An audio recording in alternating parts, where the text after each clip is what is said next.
get straight into this. So everyone, this is game number 2 of a best of 3. It is between WhiteRa and the lovely Mr. WacK. It's going to be going down on Whirlwind, and I accidentally changed the vision there. Totally didn't mean to do that, but no one noticed. No one noticed the minimap. Anyway, spawning down in the bottom left as the red Protoss player, it is WhiteRa. And his opponent down in the bottom right, the blue Zerg, it is WacK. Now, game 1 saw WacK win just through tech switching it up. Things looked good at WhiteRa at the start because he was there and was like, you know what? Damage.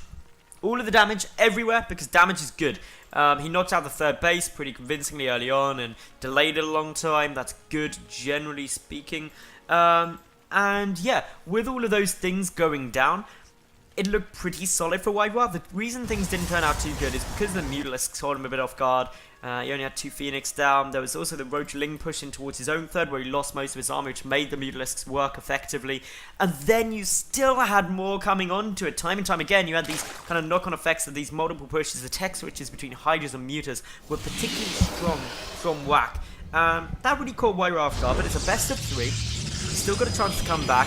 Whirlwind is very much a gateway expand map in the current meta, so it'll be interesting to see whether it's a hatch pull build from WacK. I do personally think that hatch pull, when you are confident your opponent will gateway expand, is likely to be the most beneficial. There's not really too much that a Protoss player can do to punish that greedy third hatch, or what seems greedy. So everything alright in terms of doing that. The other option, of course, is to go pull hatch. I'm not a fan of hatch pull, I think, because it's not the best thing going. The benefits of going hatch pull are outweighed slightly just because of the risk involved in that.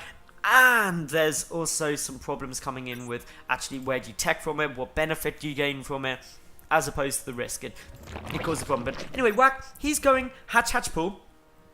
Everything good. And yeah, with this kind of build, WhiteRa can't really punish it. He's also going to scout him last, assuming that he goes around to the cross positions. Overlords will get a little P. Everything going fine on WhiteRa's side though. WhiteRa, he's sitting there and just being, you know what, I've got Gate, I've got my Cyber Core. Nexus should be coming up once he hits 400 minerals and everything's good, everything's fine and dandy.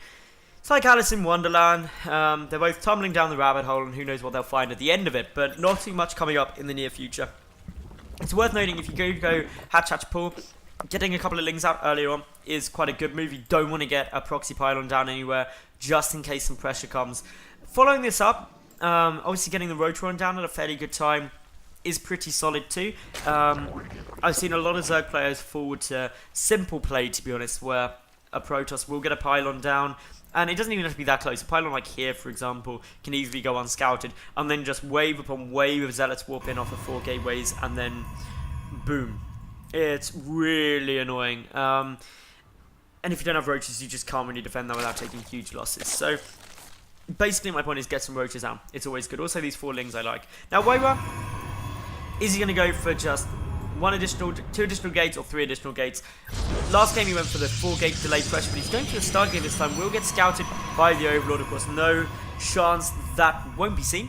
And is it going to be Phoenix? Is it going to be Voidway? Is it going to be an Oracle? Oracle, probably not likely. Against Zerg, not the best thing. Although, if the proposed changes to Oracle go through, I could see Oracle openings getting a little bit more likely. It would be good to see an Oracle come through and get a bit more play, because I think with the speed and acceleration changes, the micro potential goes up so hugely that, especially in pro play, that would be very cool. But yeah, anyway, this game should be Phoenix. Phoenix is the most likely thing to come out. You can get Voidways out early, but I still think Phoenix openings are the most beneficial.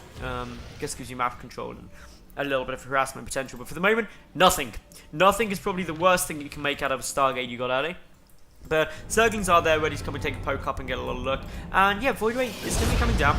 That means it's better longer term getting the Voidways, especially if you keep the Voidway production going. Voidway Colossus is a very powerful composition that can be difficult to take out. And since you've got the Stargate there, getting Mutalisks isn't the best shot. But yeah, 2 gases up at the moment for WacK. Note WacK has not got down his Rotron yet. This would be about the time that you want to be having the Rotron finished if you were up against a 4 gate. But since he knows the Stargate's here, he doesn't need to rush out the Rotron because the Rotron wouldn't be beneficial against this. So he's just getting it down at a fairly normal time.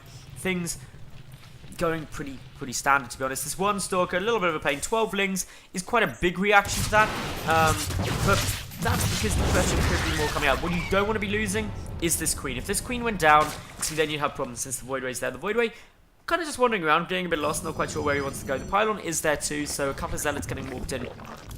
This Rotron, though, will be done fairly quickly, and with 12 Lings out, as long as you play this fairly cautiously, you shouldn't have too much problem. But you don't want to do those run Lings in one at a time. Definitely not beneficial. Drones getting transferred up towards the natural. Not quite sure what's going on there, but the Queens should be able to push back the Mothership or the Void Ray. Transfuse not able to go down. The full energy Queen or the higher energy Queen getting focused out first by the Void Ray. Good control from WhiteRa, and he takes out another Queen too. This means the Void Ray and Mothership Core actually in a fairly good spot. Lots of Speedlings are on their way out, although they don't actually have speed yet, so just slow Lings on their way out. The Queens need to try and get rid of the Mothership Core and the Void Ray. But obviously with the Time Warp, the Zealots will be able to start cleaning this all down, and with very little support, WhiteRa getting into a very solid position here, and as it keeps going in, the Mothership Core stayed up with 2 HP, might I add, and the damage is just huge here. Everything looking very solid, and to be honest, WacK is getting himself into a bit of a problem because the drones are now starting to go down too. He still doesn't really have an answer to this. He's making only Lings up against the Zealots, which clearly isn't perfect. The hatchery will fall, even if all these Zealots and the Stalker went down, there's still the Void Ray. Mothership Core doesn't have enough energy for a recall, but doesn't have enough for a Time Warp, meaning the Queen could get shut down quite easily. Obviously, one Queen up against 2 Void Rays, not going to win, let alone with all the gateway support. Stutter Step Microwave coming down here from WhiteRa. Quite a few Broodlings are there, the Queen dies, that takes the Queen count still to 2, but those injects only just on their way out now. Hydra Den is the correct response, but yeah, this is a horrible push. The only way to defend this really is to need roaches out in order to deal with the Zealots, rather than just making Lings. And you also need to make sure your Queens stay up. Keeping the Queens up is the only thing that really works in this situation. May even warrant getting out some additional Queens, but WacK GG's out, and that is leveling out the series to 1-1, and that means we get the ace game, and that's always cool. So if you're on my YouTube, like the video, leave a cool comment, and of course subscribe. If you're on Twitch, follow this channel, and stay tuned.